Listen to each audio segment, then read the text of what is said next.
এবার আসবো মীন রাশিতে। মীন রাশি এমনিতেই বৃহস্পতি রাশি, তিনি গোচর করবেন দেবগুরু কর্কট রাশিতে গোচর করে হংসরাজ যোগ তৈরি করবে এবং বৃহস্পতি উচ্চস্থ হয়ে শুভ কাজগুলো দেবে।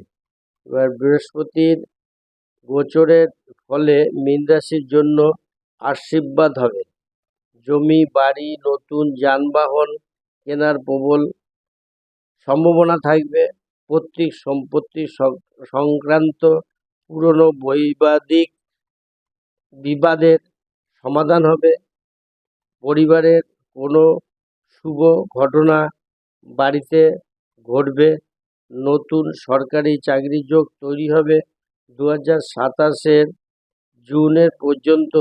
তারপর থেকেও গোল্ডেন টাইম শুরু হবে, বিশেষ করে মীন রাশির বা মীন লগ্নের ক্ষেত্রে ভীষণ ভালো হবে।